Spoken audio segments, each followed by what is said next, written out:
from Kim, and she can fuck all night. I want to ask you a question. Are you legitimately shocked that the Rays did this today? Are you legitimately shocked? Because I'll tell you right now, I sure as hell am not. I'm thinking about suing the Rays for this mental abuse year in and year out. It is just, I don't know if there's a word in the English dictionary to describe how pitiful, how abysmal, inexcusable, unacceptable this Rays offense becomes in October. Game isn't even over yet. We're going into the top of the ninth right now. I have to leave to go to work. Thank God. I don't want to watch the rest of that shit. This offense is essentially exactly what it was last year. And we're going to sit here and act shocked that they didn't put up a bunch of runs today? We're going to sit here and act shocked that they're making the Texas Rangers pitcher Montgomery look like a fucking Cy Young winner. We're going to sit here and act fucking shocked that the Rays don't look built for October. It's incredible to me that anybody puts faith in this team. Anybody who watches this dog shit in the playoffs every single year thinks with the exact same roster the following season it's somehow gonna magically change. It's not! This team fucking sucks! Blow it up! Jose Siri's a liability. How Kevin Cash starts him over Josh Lowe is beyond me. It's pathetic. Analytics win you regular season games. You have to trust your best players in the playoffs. I don't get it. But even if Josh Lowe plays over Jose Siri, the Rays are still getting shut out because the offense doesn't know how to get a baseball in October.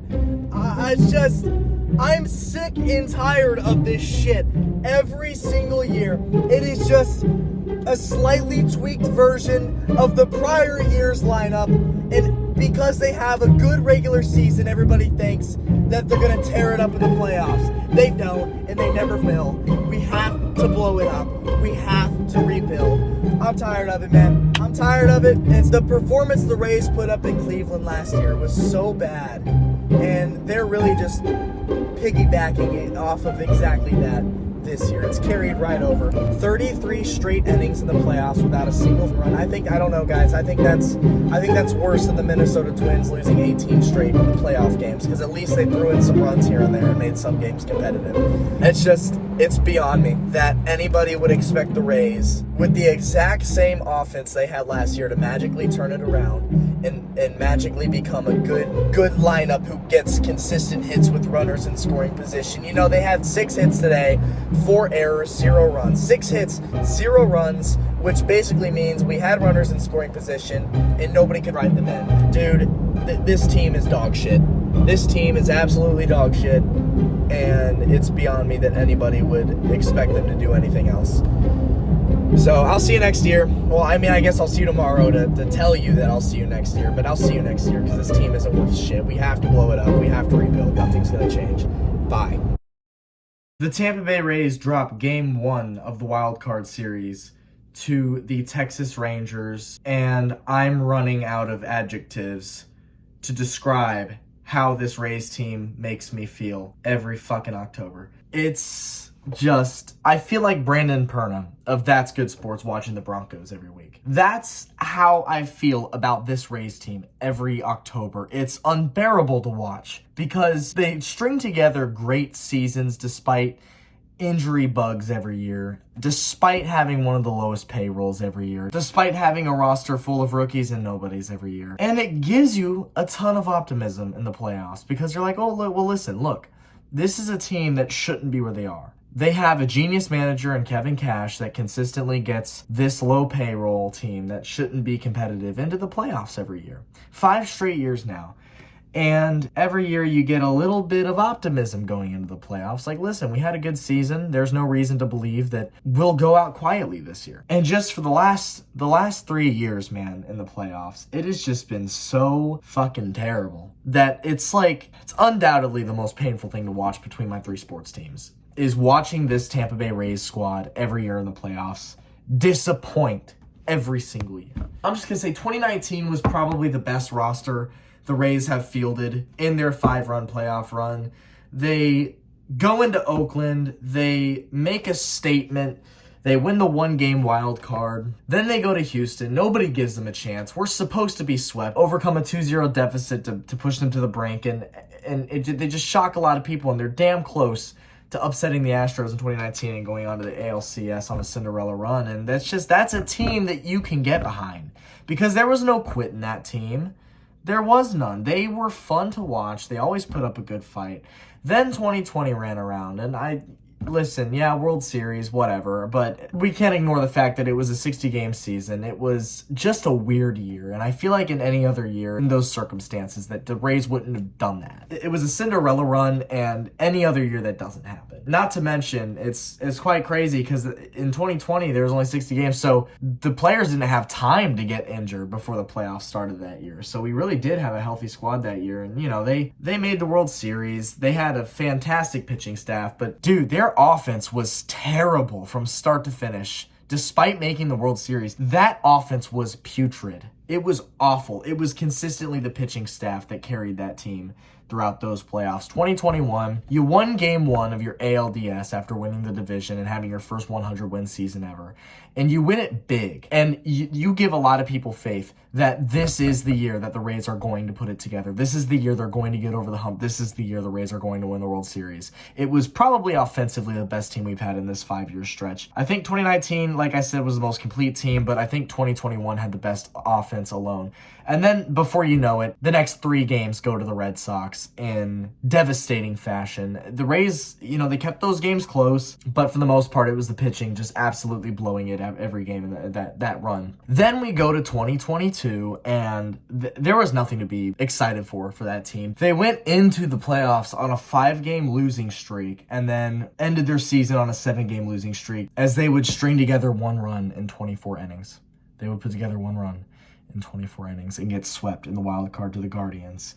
Although the pitching did fantastic that series, only gave up a total of 3 runs to the Guardians that entire series. The Rays only put up 1 run that entire series. 24 fucking innings, and that was the best you could do. And that was just terrible. I really didn't have much faith in the Rays that playoff, just because they were on a 5-game losing streak going in, and I knew they weren't going to magically flip a switch. They were losing bad. Like, during that streak, they were not putting up any runs. They were just outright losing bad. It was hard to be optimistic going into the playoffs last year. This year, man, 1 game short of tying the franchise record for most wins in a season. The offense has looked really good recently. Guys that weren't stepping up last year are stepping up this year. You have a few rookies coming in, like Curtis Mead, Oslavius Basabe, Junior Caminaro. Like, you have some top-notch guys coming in who are trying to make a name for themselves. And although you have a few new guys here and there, it's essentially the same roster as last year as far as the lineup goes. And man, I'm a fool for being optimistic this year. I'm a fool for thinking that this year would be different and that the offense, who just absolutely shit the bed last year, would magically turn it around and be good this October. I'm a fool for that. And boy, was I punished today. I lost a lot of faith in the Rays at the trade deadline this year when they didn't address the offense. They failed to get a bat. They made 1 move for Aaron Savali and called it a day, when I didn't think the pitching was our problem. It was more so the offense. And when they addressed Rays general manager Peter Bendix about it, he said on the broadcast a few days later after that trade was made, hey, we've got a good offense. They may be cold right now, but they're going to turn it around, and we think they're going to be ready to go in the playoffs. Really? Really, Peter? You really think that? No. You just can't rely on this roster. You can't do it. There are some guys that I feel like you can keep. Josh Lowe, Randy Rosarina, Yandy Diaz, but everybody else I feel like has to go. Everybody else has to go. And I don't care if they put together good years, because this team is just not built for October. They're not. They're built for regular season wins.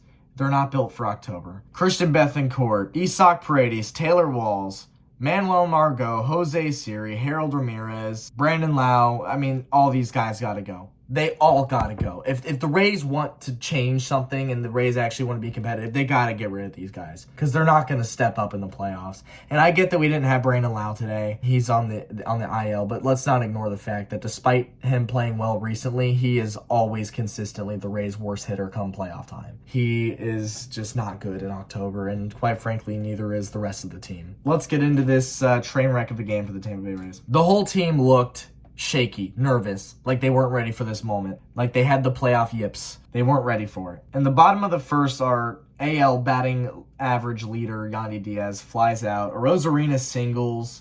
Harold Ramirez grounds into a force out. Isaac Paredes hits a hard hit ball, and the outfielder actually did make a pretty good play on it. It was a line out. So I'll cut Paredes some slack there. Top of the second, Nate Lowe singles. Heim strikes out. Tavares singles. Then Josh Hung, I think that's how you say his name, hit a sacrifice fly, bringing Nate Lowe in, and it's 1-0 Texas. Tavares then steals, and Rene Pinto overthrows. Tavares advances to third. And then, thankfully, Marcus Semien would ground out, ending the inning with just 1 run given up. So, Rays get to the bottom of the second, and Curtis Mead singles. Manuel Margot hits a sacrifice bunt. If he would have hit this thing just a foot more to the left, he was safe all day. He had just barely missed that tag. It was a good bunt by Margot. I'll give him that. And then Taylor Walls would single, bringing Curtis Mead to third base with only 1 out. And then Jose Siri comes up in his first at-bat in 3 weeks. He was on the IL. They're bringing him back over Josh Lowe for whatever fucking reason. And he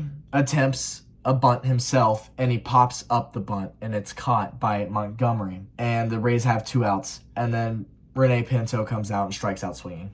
So just an absolute wasted opportunity for the Rays, highlighted by a pitiful attempt of a bunt from Jose Siri. There would be no score from the Rangers in the top of the third. The Rays come back out for the bottom half. Diaz strikes out. He's 0 for 2. Arozarena doubles. He's 2 for 2. Harold Ramirez then flies out. And then Isaac Paredes flies out in foul territory to end the inning. Just pathetic. Top of the fourth for the Rangers, they would be held short again. Bottom of the 4 comes, and the Rays go 3 up, 3 down. Absolutely nothing. Top of the 5th, Seager doubles. Tyler Glasnow walks Grossman. Garcia singles on what would have been a double play if it didn't hit Tyler Glasnow in the ass and deflect towards third base. Glasnow would throw a wild pitch to Jonah Heim, bringing in Corey Seager, making it a 2-0 Texas lead, and then he would walk Jonah Heim shortly thereafter. 2 more strikeouts to end the inning. Bottom of the 5th, Jose Siri pops out in foul territory. It's just awful. Didn't make up for that bunt. Pinto grounds out. Diaz flies out. So Diaz is 0 for 3.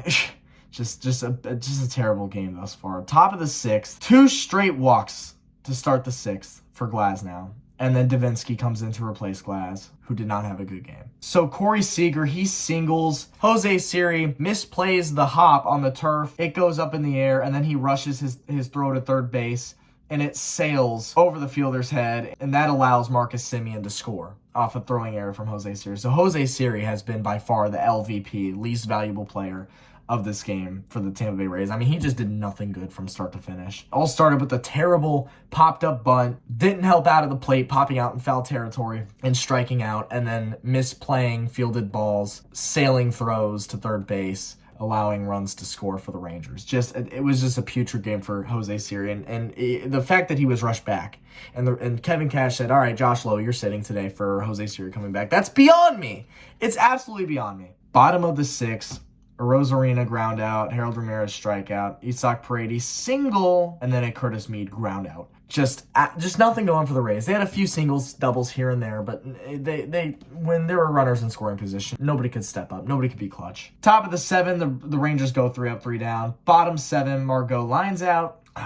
Walls surprisingly singles. Jose Siri flies out once again, and Junior Caminero comes up and he strikes out. Top of the 8, nothing. Bottom of the 8 for the Rays, just nothing. Diaz grounds out, Arozarena strikes out, Ramirez grounds out. I mean, Diaz has just played terrible this game. And then top of the 9th comes, nothing gets going for the Rangers, and then the bottom of the 9th, it's the last chance the Rays have to tie the game, come back from 4 somehow, but it doesn't happen. They actually do put Josh Lowe in substitution for Manuel Margot, and guess what? Josh Lowe actually drew a walk. So in his 9th inning at bat that meant absolutely nothing to the game, he did more than Jose Siri today. I don't get it. I really don't get it. So this was just a terrible game for the Rays in general. Glasnow played awful, which is what you don't want. It's what you absolutely, it's the last thing you want. Glasnow pitched 5 innings, gave up 6 hits, 4 runs, 5 walks, 8 strikeouts. So this was just one of Glasnow's worst outings this year. And it came in the playoff game, which is just it's brutal. It's tough to watch. But despite Glasnow's poor start, 4 runs is very manageable. And the Rays couldn't put up 1. And speaking of the Rays not being able to score 1 run, do you know the last time the Rays did score in a playoff game? It was game 1 of the Guardians last year in the 5th inning when they had their 1 run in that entire series. So let's do the math here. The Rays have not had a single run in the playoffs in 27 straight innings. That's right, let me repeat myself. The Tampa Bay Rays, in 27 innings, straight now, active current streak, they haven't scored a single fucking run. And you expect me to believe that they're going to turn it around with the same roster and just magically go on a run now? The answer is no, it's not going to happen. So, Rays fans, I'm sorry if you're the optimistic kind and you're getting your hopes up, but you're about to be heartbroken. Because this team is more than likely going to be swept tomorrow. Because this team is not built for October. They have a terrible offense who fails to come up big in big moments. And they have an offense just totally incapable of playing October baseball. It's just the way it is. It's been like this for the last few years now. They're not built for it. And it's fun and all to make it here, and we get our trophy, we get our 2023 wild card banner at the Trop next year. Probably do some big ceremony for it, even though we get swept, just like they did against the Guardians last year. Oh, look, we're gonna raise our 2022 wild card banner, yay, ceremony. Yeah, okay, we scored 1 fucking run that entire series and got swept. That's probably gonna be what happens in this series too. It's probably gonna be an exact repeat of last year, and I'm not gonna be surprised when it happens. But Peter Bendix, the GM of the Rays, he'll just reassure every fan out there that, hey guys, don't worry, it was just a bad series. They'll be back next year and we'll be great. We'll get it done this time. I swear, guys, our offense, they'll turn it around for once and for all. They will. Just trust me, guys. We're not going to go get any decent players at the deadline. We're not going to focus on getting offensive additions in the offseason. It doesn't matter, because the guys that we currently have, they'll figure it out. And we'll just magically win a World Series with the same fucking guys who haven't won the World Series in 5 straight years now and making the playoffs. It's magically going to happen, right? Right, Peter? Fucking fix something, dude. This is not good baseball. This is not a good product. I mean, that's all I got, dude. I got nothing else. It's a terrible. And unfortunately, I've already purchased my tickets for Game 2. So I get to go witness the sweep tomorrow. And I will catch you there. And I will make sure to record myself saying, yep, told you so. Not surprised. It's going to be the same shit next year. New Year, same shit every fucking year with this team. So I'll see you in the next video. Peace out.